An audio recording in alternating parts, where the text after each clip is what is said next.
agradecemos la presencia, yo sé que a él ya no le va a gustar, de Monseñor Juan Usma, jefe de la Oficina de Pontificia para todo el ecumenismo.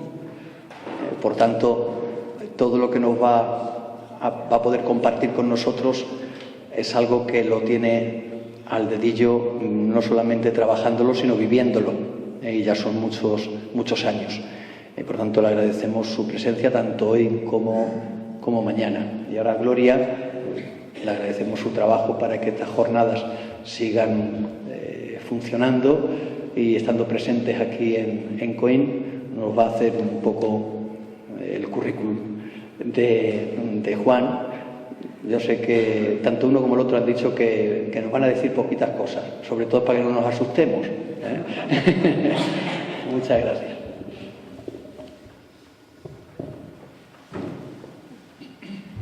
Bueno, la verdad que tengo bastante poco que decir, pero para mí es un placer veros nuevamente, un año más en estas jornadas. Y este año muy especialmente porque creo que es un honor para nosotros tener aquí hoy a Monseñor Juan Usma Gómez, quien de primera mano nos va a contar su trabajo en el Consejo Pontificio para la Unidad de los Cristianos, su experiencia, las luces y las sombras de su trabajo. Y además de eso, para mí realmente es un gran honor deciros que Juan es colombiano como yo, aunque yo ya me considero muy española viviendo aquí hace tanto tiempo, pero realmente pues es un orgullo tener un sacerdote colombiano desempeñando una labor tan importante y tan delicada y tan provechosa para nuestra Iglesia. Así que estoy segura que vais a escuchar muchas cosas interesantes y que de él vamos a aprender muchísimo. Y después dicen que los mentirosos no van al cielo, ¿no? Yo soy un sacerdote diocesano de Colombia. Presto mi servicio en el Consejo para la Promoción de la Unidad de los Cristianos. Mañana vamos a ver qué es el Consejo para la Promoción de la Unidad de los Cristianos. Les digo desde ya que es el departamento del Vaticano que se ocupa de las relaciones con todos los otros cristianos. En esa función tengo la responsabilidad de toda la sección occidental, que es todo lo que se ocupa de las relaciones con todas las comunidades de la Reforma, protestantes, pentecostales, evangélicos y las últimas comunidades que han surgido. Vamos a tener 2 encuentros. Y en el primero yo quisiera evocar con ustedes y recordar desde ya prepararnos este año para una cosa que es muy importante. Son los 50 años del decreto sobre el ecumenismo. ¿Por qué queremos hablar de eso? Porque la Iglesia Católica decidió entrar en el ecumenismo solamente con el Concilio Vaticano II, no antes. El ecumenismo funcionaba solo, sin nosotros. Y uno de los grupos que llegó a la oficina era un grupo de estudiantes, 35 estudiantes de todas las iglesias y de los 5 continentes. La primera pregunta que nos hicieron fue: ¿cuál es el interlocutor más importante para la Iglesia Católica? ¿Cuál es el diálogo más importante que los católicos hacen con los demás? En otras palabras, ¿cuál es la iglesia que usted prefiere? Y cada uno de nosotros tiene ya, por conocimiento, la idea de que la tradición ortodoxa es muy bonita, o los luteranos que conozco son muy serios, cómo cantan de bien los anglicanos, qué bien lo hacen los pentecostales que llegan y anuncian el evangelio en la calle, o el contrario. El problema es que no existe una comunión más importante. Lo importante para nosotros es hacer lo que Dios nos pide. La pregunta que me hacían muy directamente delante de todos, yo la respondí diciendo dos cosas. Una, yo les puedo preguntar a ustedes a quién quieren más en su casa, en su familia. Nosotros somos personas de una misma familia que a un cierto momento se han separado. Algunos han quedado en contacto, otros tienen algunas noticias, muchos ni siquiera se reconocen. A un cierto momento nos volvemos a encontrar. A veces es más fácil hablar con aquellos que son mucho más cercanos a nosotros, que tienen la misma experiencia de vida. Pero yo no podría decirle a alguien a quien quiero más en mi familia. Y es lo primero que quiero que tengamos presente hoy.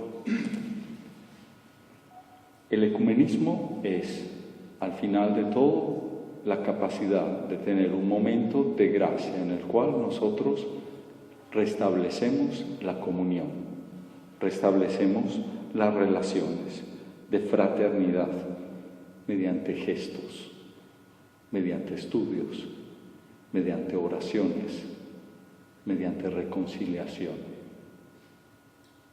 Algunos de nosotros tienen una función de orden teológica, pero cada uno de ustedes tiene necesariamente una función en la Iglesia fundamental. ¿Por qué hacemos ecumenismo? Es la segunda pregunta que quería poner hoy para empezar esta conversación. Y yo creo que es más fácil decir, ¿por qué no queremos hacerlo? Yo no hago ecumenismo porque me gusta.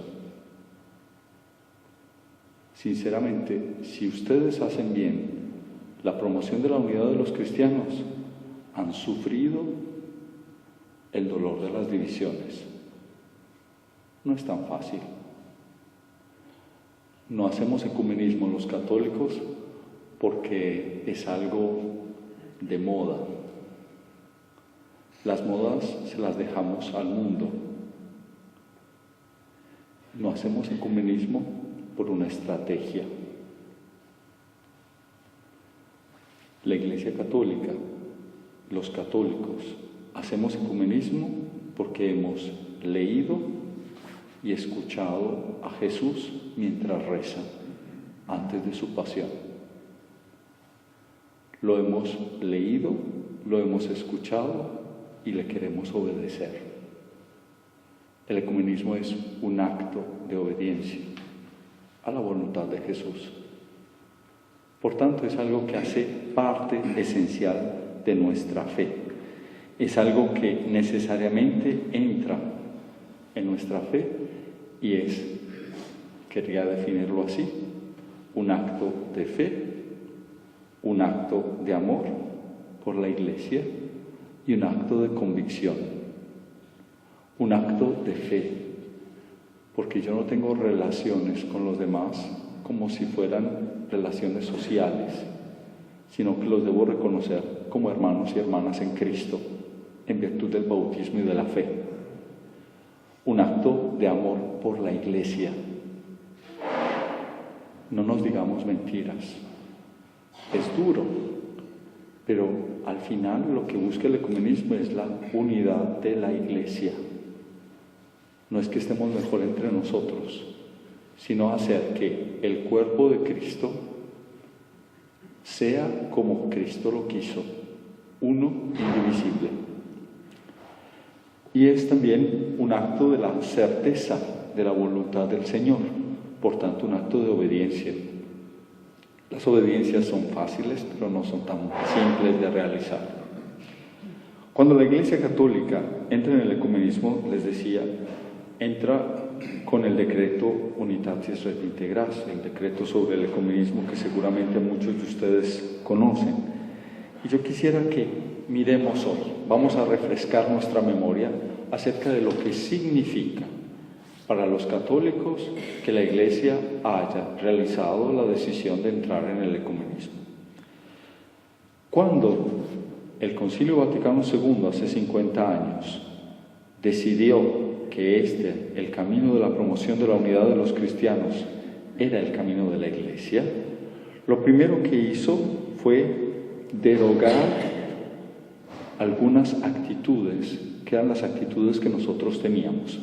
La primera es decir que los católicos sospechan de los demás, sospechan de los otros cristianos y sospechan del movimiento ecuménico al cual se prohíbe participar.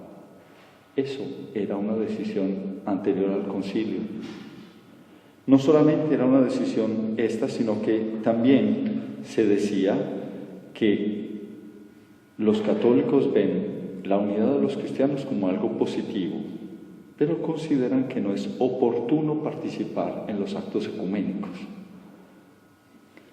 Eso lo teníamos en 1950. 1950.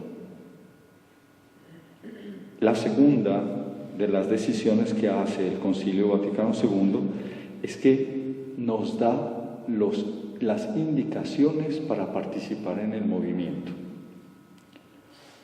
Y un movimiento se mueve. Por tanto, en el ecumenismo, la Iglesia Católica no nos da un decreto cerrado, con todas las indicaciones, los principios, solamente hasta aquí usted se puede mover, sino que nos dice, estas son las modalidades, las formas de participación de los católicos, y usted tiene que abrirse a los impulsos del Espíritu. La frase es, no deben prejuzgar los impulsos futuros del Espíritu.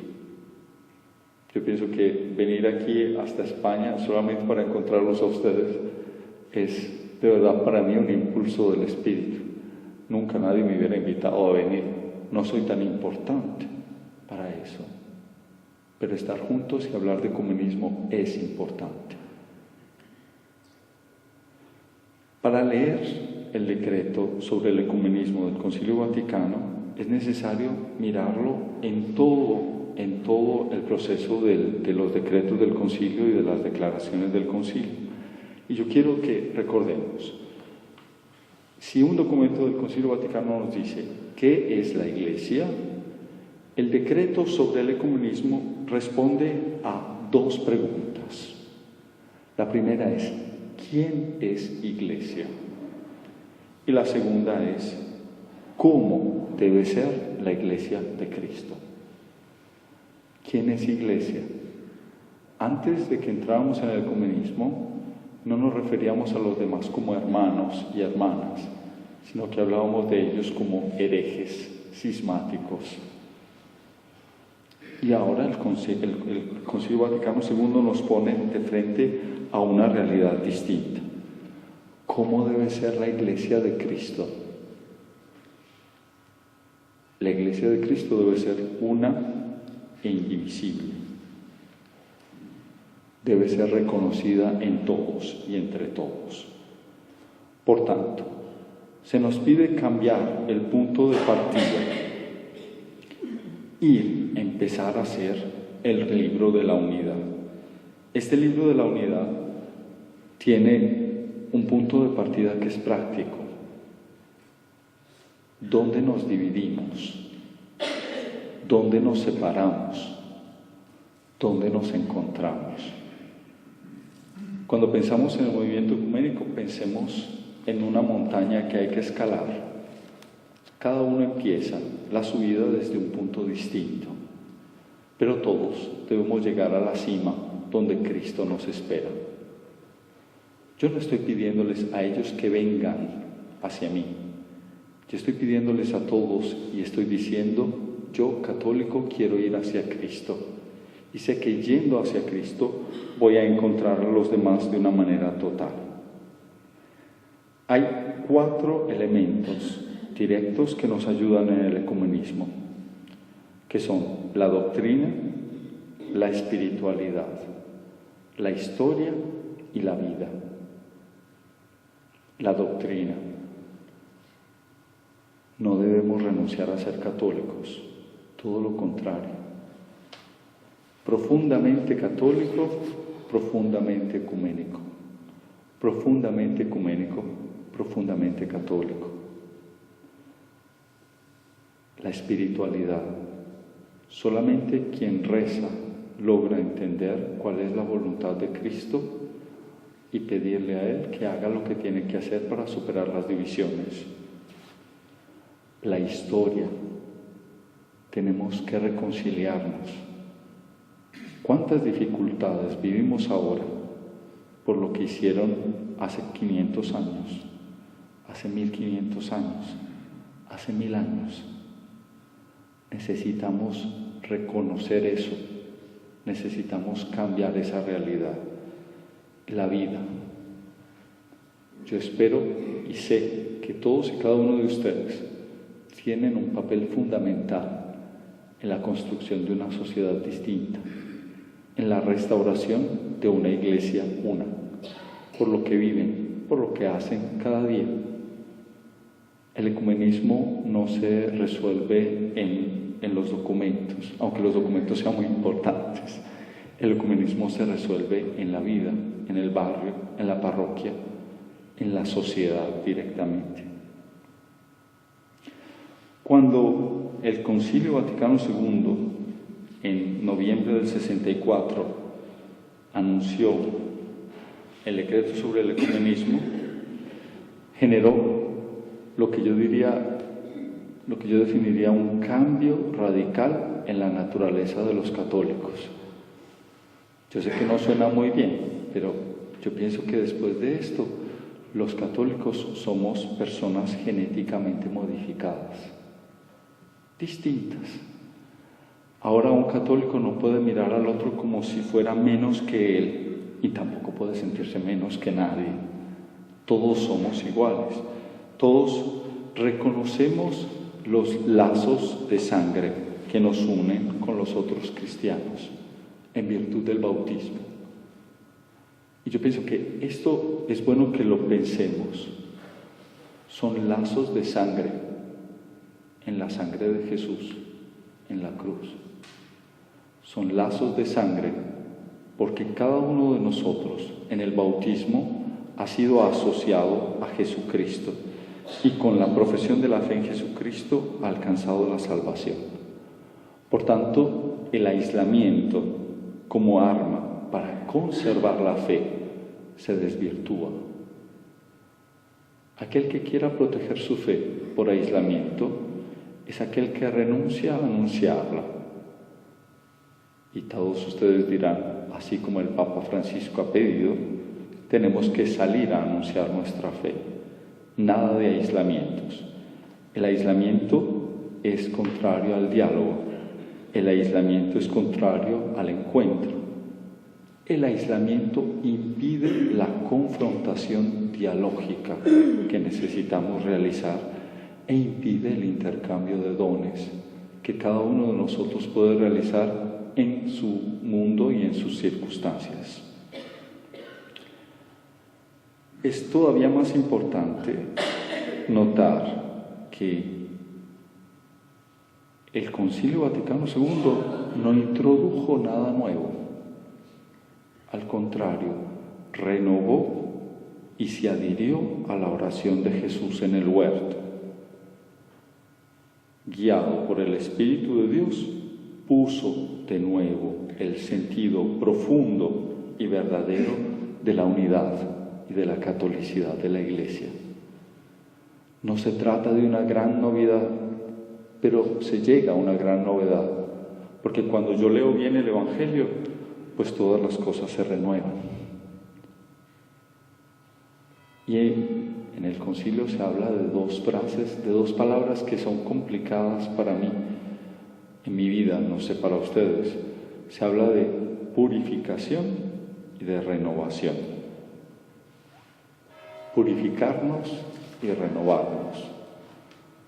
Purificarnos quiere decir que hay cosas que no funcionan. Renovarnos quiere decir que hay cosas que son obsoletas. ¿Qué no funciona? en mi comunidad y en mi vida de fe que impide que yo sea un promotor de la unidad. En la Iglesia debemos partir de un principio, el pecado de división, y yo soy responsable de ese pecado. No se trata de hablar de las divisiones que heredamos, se trata también de asumir mi capacidad de reconocer que allí yo mismo he sido culpable de falta de reconciliación y de una falta de la renovación. Por tanto, en el decreto se destruye el derecho a la indiferencia. Un católico verdadero no tiene derecho a la indiferencia ante los demás. Un católico verdadero renuncia, no tiene el derecho al rechazo de las otras iglesias y de los otros cristianos. La cercanía que se ha generado después de esta decisión hace que aún ahora nosotros ni siquiera queramos usar la palabra hermanos separados, sino que hablamos de hermanos, otros cristianos. Pero hemos ido cambiando el lenguaje, dándonos a entender que hemos crecido en la comunión. Si ustedes lo piensan, y todavía algunos lo dicen, herejes, cismáticos, hermanos separados, hermanos, otros cristianos. Es distinto.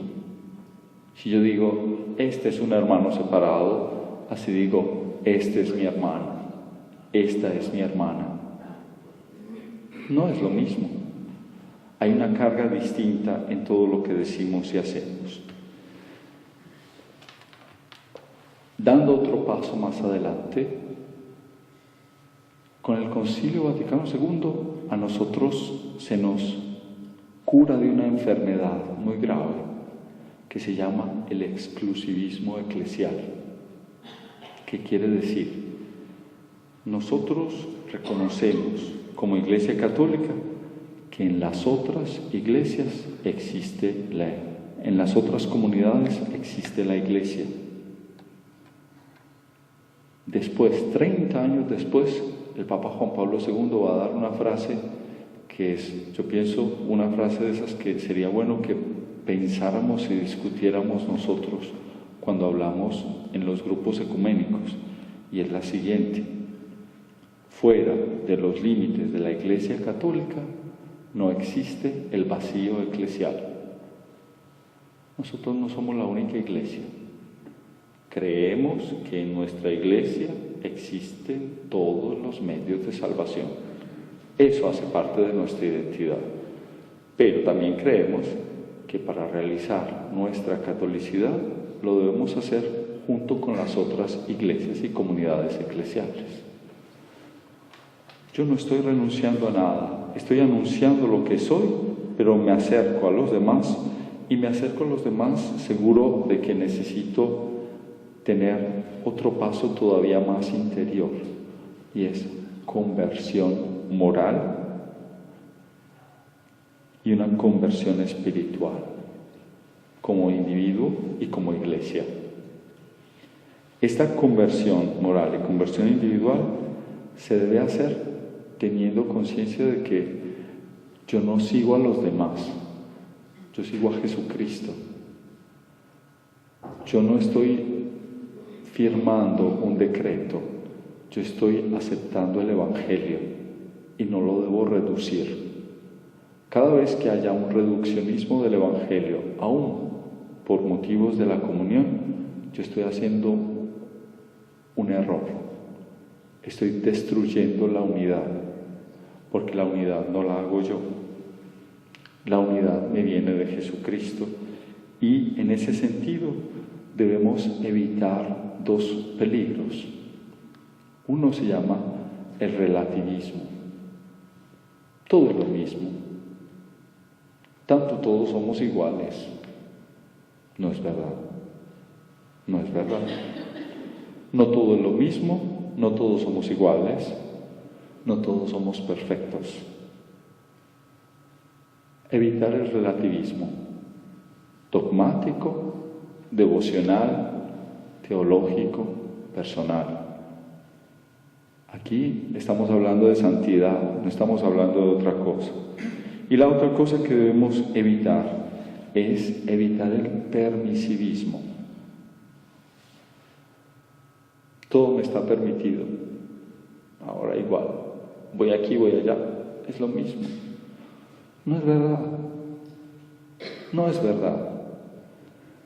Tengo que buscar la manera de entender cómo entregar todo lo que tengo de más precioso de mi fe y hacer que eso brille profundamente en la iglesia una, sin perderlo, sin reducirlo, sin destruirlo. Un ejemplo que tal vez mañana vamos a hablar un poquito más en detalle. Digo una fecha, 1517. Martín Lutero grita y sale la división. Hasta ahora nosotros pensamos en Martín Lutero como alguien que creó la división.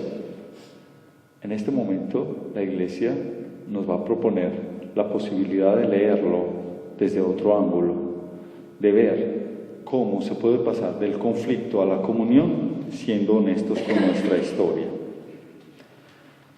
Cuando la Iglesia entró en este proceso, descubrió dos cosas. Una, que debemos hablar y que hay gente preparada para hacerlo. Por tanto, empleó un grupo de teólogos para que buscaran las formas de resolver los problemas doctrinales. Y al hacerlo, descubrió otra cosa. Las divisiones no se generan por los problemas de los teólogos, sino que se generan cuando la gente común lo entiende. Les pongo un ejemplo. En 1054, en la Catedral de Santa Sofía, entra el legado papal y dice: ustedes están excomulgados. Eso que sucedió, que es muy grave, solamente genera una división real en 1254, con los cruzados. Cuando los cruzados llegan, entran en la catedral, destruyen las imágenes, insultan a las personas y hacen que todo el dolor de la división se genere como un pueblo de Dios que de verdad no se reconoce más como una sola familia. La historia pesa, las diferencias doctrinales las hemos heredado, pero la historia pesa mucho más de lo que nosotros pensamos y necesitamos entonces sanar la memoria, sanar nuestra historia.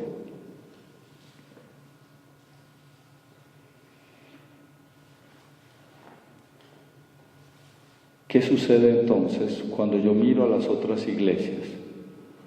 Si yo digo que ellos son cristianos y digo que en ellos está la gracia y digo que en ellos se alcanza la salvación, el siguiente paso lógico es ver que también logran ser santos. Pero ese paso solamente la Iglesia lo definió mucho más adelante. Solamente en 1995 los católicos dijimos: sinceramente, allí hay mártires y nosotros queremos honrar la memoria de los testigos de la fe del siglo XX y nosotros queremos recibir las gracias que vienen de aquellos que por el Evangelio han perdido su fe. Yo no conozco aquí en España, pero en muchos lugares del mundo existen algunas capillitas en las iglesias, catedrales o en una de las iglesias, dedicadas a los testigos del siglo XX.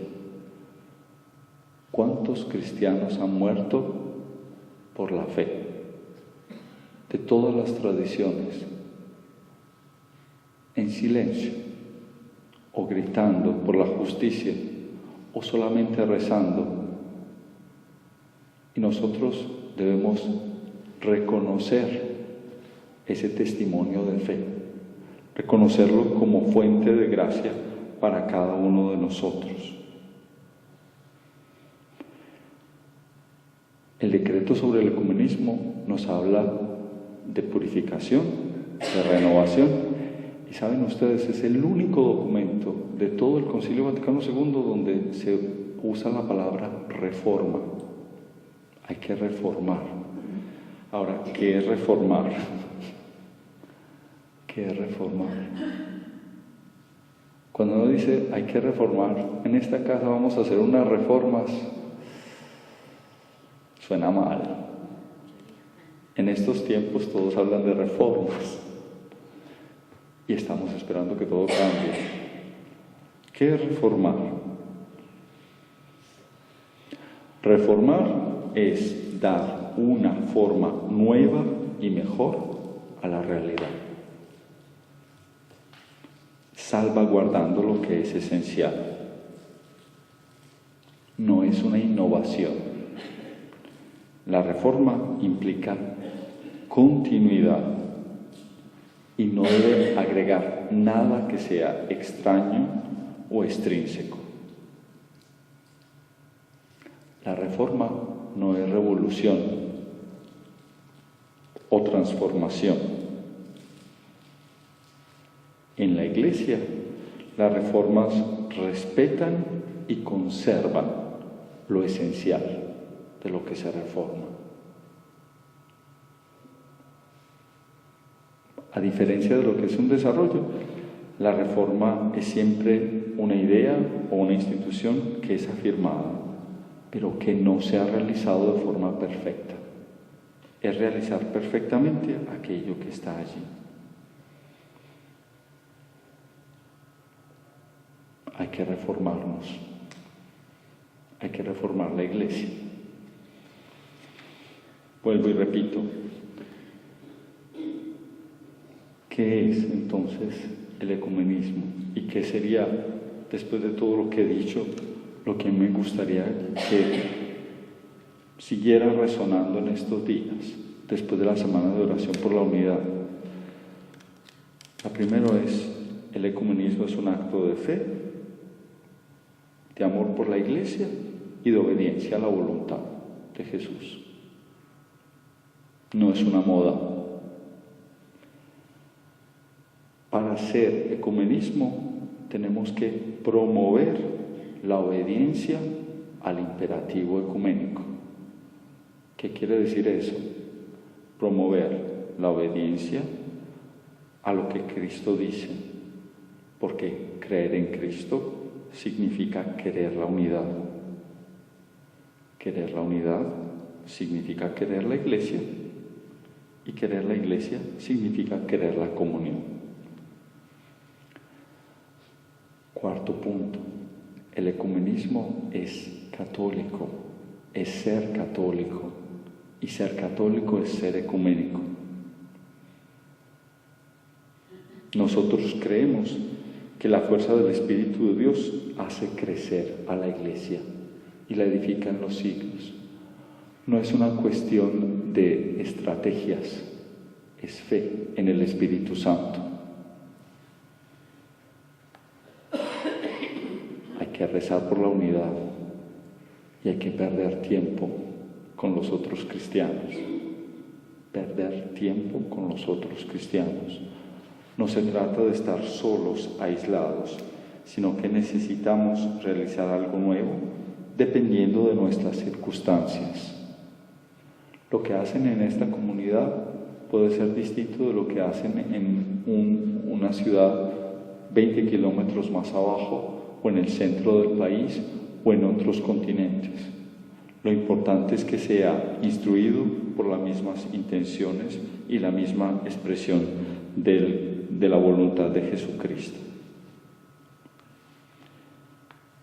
Hay que buscar crear las condiciones para el diálogo. Cuando ustedes me dicen, es bueno dialogar porque es tan bueno, todos estamos tan tranquilos. Yo les digo, todavía no han llegado entonces a experimentar las divisiones. Hay que crear las condiciones para que podamos realizar, entablar las relaciones y buscar el primer paso, que es eliminar palabras, juicios y acciones que no correspondan, según la justicia y la verdad, a la condición de los otros hermanos. En otras palabras, el 8º mandamiento. Uno lo dice muy elegante, pero es el 8º mandamiento. No levantar falsos testimonios.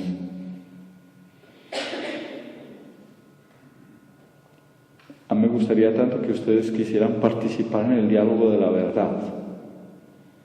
Y para participar en el diálogo de la verdad, yo los invitaría a varias cosas. Una, a ser sinceros con los demás, mostrando las riquezas de lo que somos. 2, a tener tiempo y leer algunos de los documentos que los peritos y las comisiones internacionales realizan para poder decir, aquí estoy yo representado y está bien, o esto que ellos dicen no está bien. Por último, colaborar en todo lo que sea posible. No hagamos solos los que podemos hacer juntos. Muchas veces nosotros creemos que es más fácil hacerlo solos porque igual entre católicos nos entendemos y eso está muy bien, pero no somos la única iglesia, somos parte de la iglesia de Cristo, pero los otros también son bautizados y han creído en Jesucristo y necesitamos que hablar con ellos.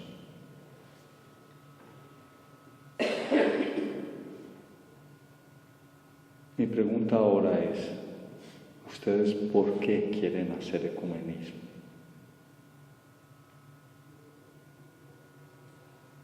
Sería bueno que pensara cada uno en eso. Segunda pregunta para todos, empezando por mí. ¿Cuántas veces han rezado por la unidad de la iglesia? Por la unidad de los cristianos. No me digan la semana de la unidad, porque esa no vale, esa está muy bien, pero esa, privadamente, ¿cuál es el lugar de la unidad en mi espiritualidad, en mi devoción privada? ¿O yo creo que yo hago la unidad por mis propios méritos y fuerzas? Tercera pregunta.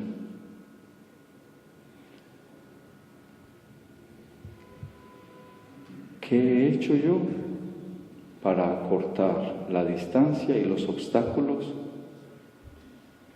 que impiden la unidad? Última pregunta.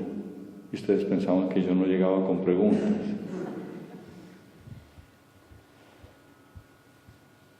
¿He sido fiel a la iglesia?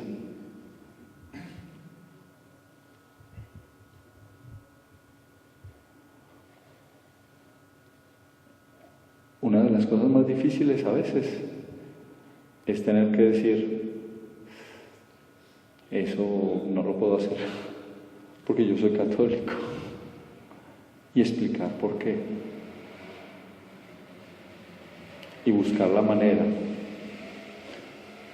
No perdamos el sentido del sufrimiento por la unidad. Yo pienso que todos aquí, si hemos estado en una celebración, nos hemos dado cuenta de la tristeza de no poder participar del mismo altar, de no poder recibir la comunión, de no poder concelebrar la Eucaristía. Yo lo hago igual. Eso no es. Yo puedo hacerlo todo, pero eso no es la iglesia.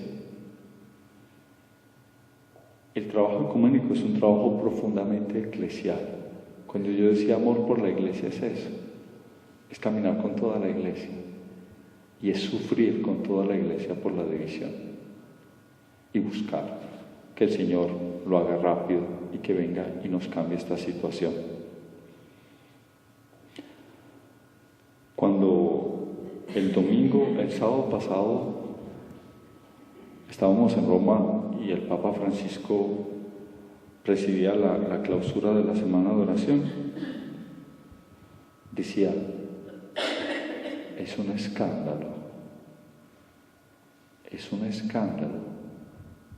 y tenemos que caminar juntos, porque la unidad se va haciendo mientras caminamos. Esa es la quinta y última pregunta. ¿Estamos caminando? Yo. Mi iglesia es muy fácil. Yo. Estoy caminando para la unidad. Es un escándalo que nosotros no podamos todavía superar las divisiones. Pero es una realidad y es un pecado. Por tanto, necesitamos conversión de corazón y mucha más oración.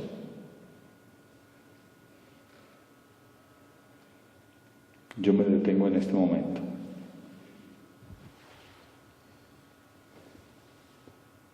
Tenemos 5 minutos. Pensaba que era más breve yo. 5 minutos para hablar un poquito de lo que acabo de decir. Abro a preguntas o a comentarios. Yo di 5 preguntas. Creo que podemos hablar un poquito de eso. ¿Qué preguntáis? Quiere decir. O respondáis. Está hablando de caminar. ¿Cómo podemos empezar y seguir ese camino? Si no tenemos tampoco muchas nociones y sabemos, tampoco tenemos a lo mejor ocasión de charlar o conversar con personas de otras religiones, entonces, ¿cómo podemos? 2 cosas se me ocurren. La primera, la oración es necesaria porque la unidad la hace el Espíritu Santo, es un don del Espíritu Santo. Por tanto, no olvidemos la importancia de la oración por la unidad en nuestra vida devocional. La segunda, existe un libro que se llama El Ecumenismo Espiritual. ¿Qué es ese libro? En el Consejo para la Unidad donde yo trabajo, muchas personas mandaron cartas diciendo en los años, ustedes dicen, caminen, pero ¿qué se puede hacer? ¿Cómo se puede hacer? ¿Dónde se puede hacer? Nosotros estamos en una parroquia, no somos teólogos. ¿Cuál es la experiencia del mundo? Y entonces pedimos a todas las conferencias episcopales y a algunos párrocos que nos dijeran cuáles son las experiencias. E hicimos un librito, que es un librito pastoral para las parroquias, que se llama El Ecumenismo Espiritual, y allí tienen ustedes prácticamente un elenco de cosas que podemos hacer como católicos sin que eso dañe para nada nuestra identidad, pero que ayude también a que los otros se acerquen a nosotros. Eso de una parte. La segunda parte de la pregunta era si no tenemos oportunidad de hablar con los demás. Estamos en una aldea global. Es verdad que no hablas con los demás, con muchos de los otros, pero te has dado cuenta que hay divisiones.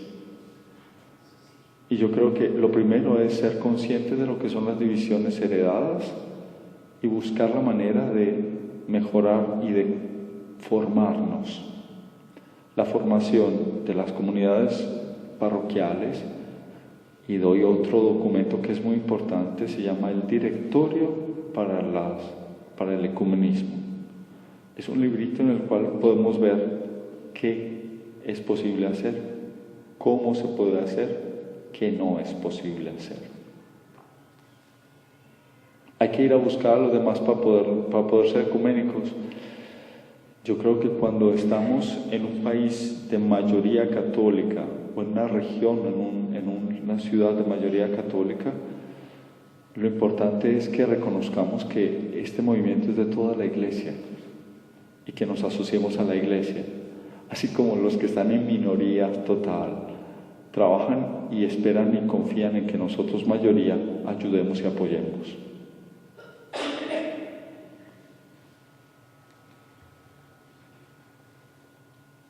Otra pregunta, comentario.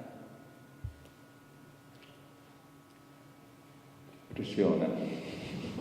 Y yo creo que por lo que llegamos en común es que lo único que podemos hacer es la oración, porque no está en nuestras manos el dar un paso más adelante. A lo mejor ese paso lo tienen los teólogos, lo tenéis los que estáis en esa, no sé cómo podéis llamarlo, ¿no? Porque en nosotros, si la Iglesia nos dice esto hay, eso aceptamos, o por lo menos intentamos aceptar. O sea, yo pienso que es que lo único que podemos hacer es eso, la oración, nada más. ¿Sabes? Yo pienso que una de las cosas más difíciles que yo he aprendido en estos años trabajando con los demás es que no nos conocen. Nosotros, por lo menos yo conozco hoy esto, lo que hacéis vosotros a lo mejor en Roma, ¿no? Pero no nos conocen, no, decía yo, los otros de las otras iglesias tienen una idea equivocada de lo que los católicos somos.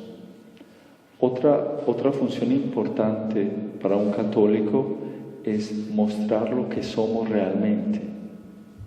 Muchas veces nosotros tenemos ideas muy preconcebidas de lo que son los luteranos, los anglicanos, los protestantes, los ortodoxos, y solamente en el contacto directo entendemos lo que son.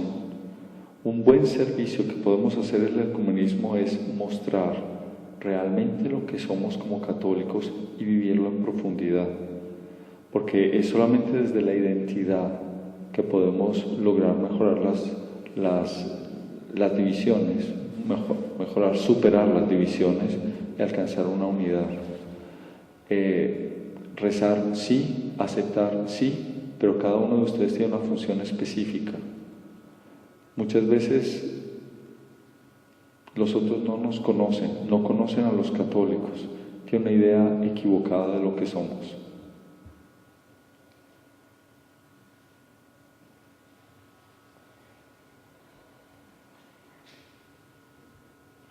Mañana vamos a intentar, y espero que tratar de ser muy breve en eso mañana, qué es lo que hace el Vaticano, el Consejo para la Unidad de los Cristianos, para resolver esos problemas.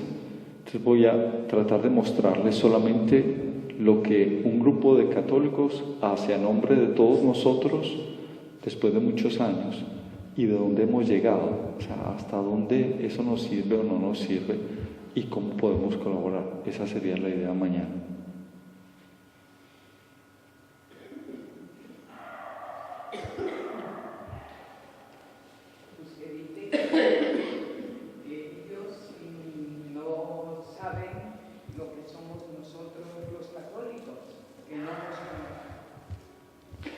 Porque la Iglesia Católica hasta ahora ha tenido un comportamiento distinto del que ahora se vislumbra, ¿no? Entonces ellos también podrán darse cuenta de que nosotros también estamos cambiando y queremos también una unidad con ellos, ¿no? Una de las cosas es esa, por ejemplo.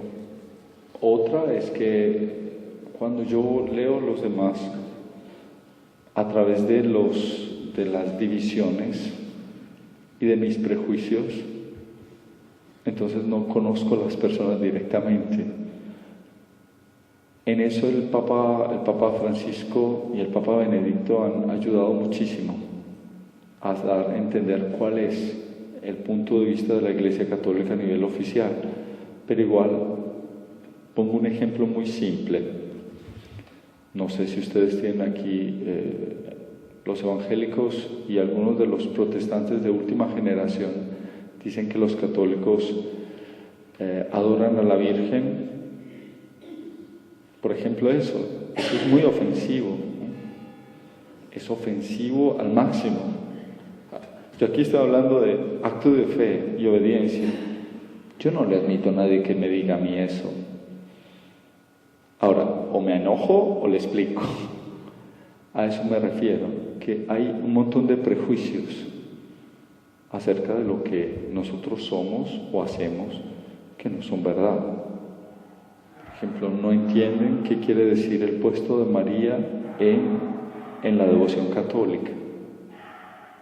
O no entienden por qué la Iglesia Católica no les admite la Eucaristía, cuando algunos de ellos lo admiten a todos los que llegan.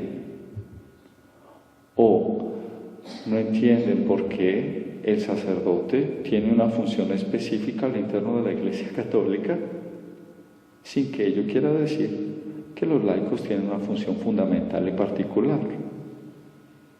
Y al contrario, nosotros no los conocemos a ellos. Es en ambos lados que tenemos que trabajar.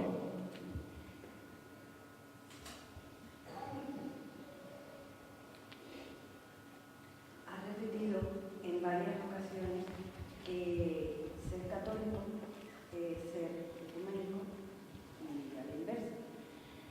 Pero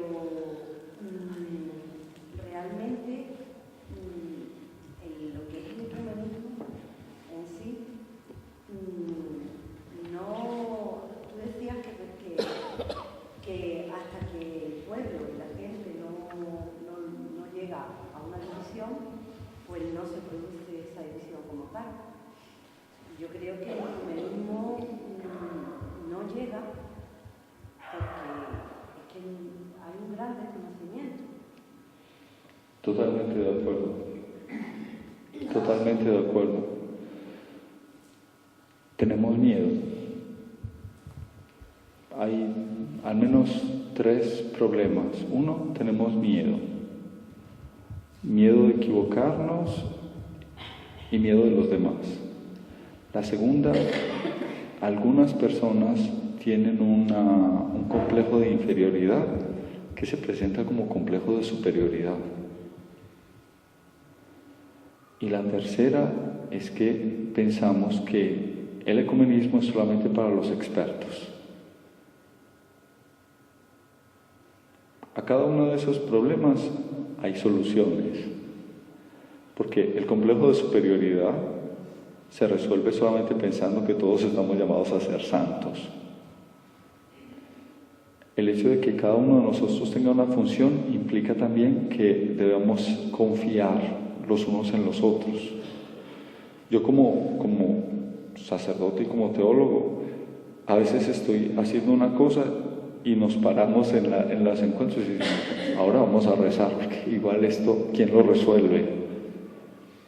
Y antes de una reunión siempre se habla con algunas personas, algunos grupos de católicos y de otros cristianos para que tengan presente este grupo, no solamente como oración, sino también como realización de lo que se está haciendo.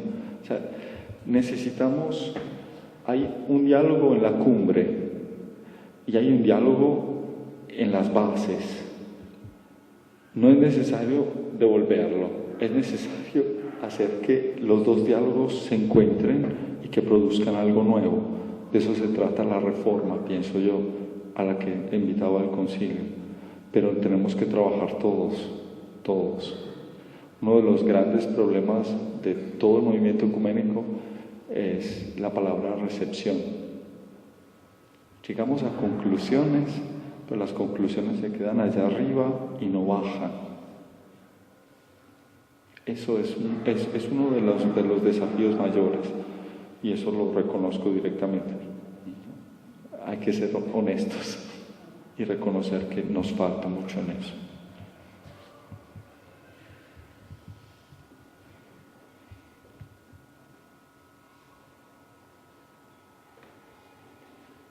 ¿Alguna pregunta más?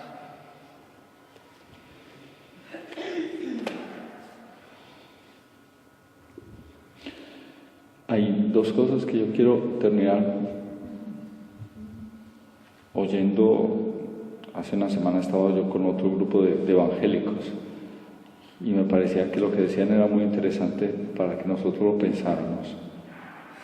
El ecumenismo es dar y recibir regalos. Es mucho más fácil dar regalos que recibirlos. Y tenemos que aprender eso. Dar y recibir regalos.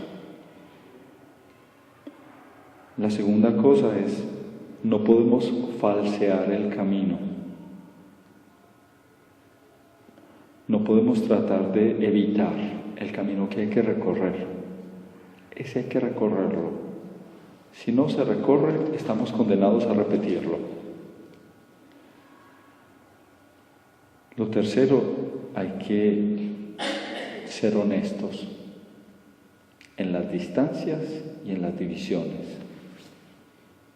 Honestos. En esto, sinceramente, estamos muy lejos. Aunque yo te quiero mucho, estamos muy lejos. Una cosa es la comunión afectiva y otra es la comunión efectiva. Afectiva, yo te quiero y yo te siento como mi hermano. Pero eso no quiere decir que nuestras iglesias todavía logran la unidad.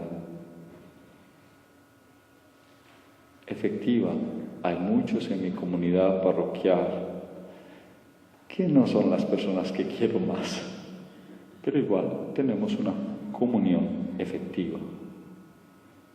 Ambas cosas hay que mejorarlas, pero tenemos que ser honestos acerca de las divisiones y de las distancias. Y, insisto de nuevo, crear las condiciones para el encuentro.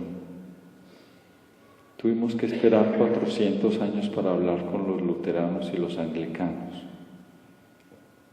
No tenemos que esperar otros 200 años para hablar con las nuevas comunidades. Algunos de ustedes me dicen, yo no conozco a nadie. Enciendan la televisión. ¿Cuántos telepredicadores hay? Anunciando un montón de cosas que son difíciles y que crean prosélitos.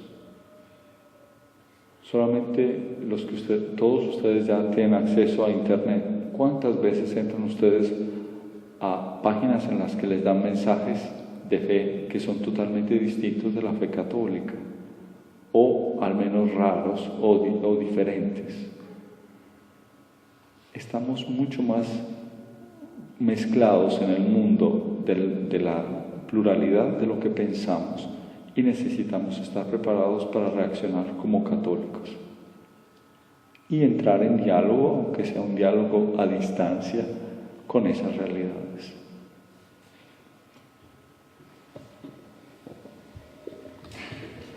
Eso último que ha dicho, sí es verdad que incluso nosotros, los católicos, no sabemos ni distinguirlo. Esos telepredicadores y esos mensajes, sobre todo esos mensajes que llegan por WhatsApp, que llegan por correo electrónico y que los mandamos como diciendo, ¿no ves qué expresión de fe católica y qué cosas más bonitas sobre Jesús he dicho? A lo mejor estoy diciendo todo lo contrario. Pues agradecerte este menú entremés para mañana pues volver a comer ya en el plato con tu segunda charla. E intentaremos tener, me ha pedido a ver si podíamos tener pantalla para poner un PowerPoint donde nos va a ir explicando todas esas tareas, esas soluciones, esos problemas que él mismo pues está trabajando. Mañana lo vamos a tener a las 6. Mañana lo vamos a tener a las 6. Y el viernes vamos a tener la oración ecuménica. La vamos a tener en San Juan a las 7. Así que vamos escalando. Vamos en ese camino, vamos escalando. Decírselo a los demás. Mañana las que tenéis catequesis de San Juan, tenéis autorización para las 6 terminar la catequesis. ¿Vale? Habláis con las mamás cuando lleguen, que les recogen a los niños a las 6 para poder estar lo antes posible aquí. Pues no se me olvida, yo creo, nada. Mañana, si Dios quiere, nos volvemos a ver en este camino continuo de unidad. Hasta mañana.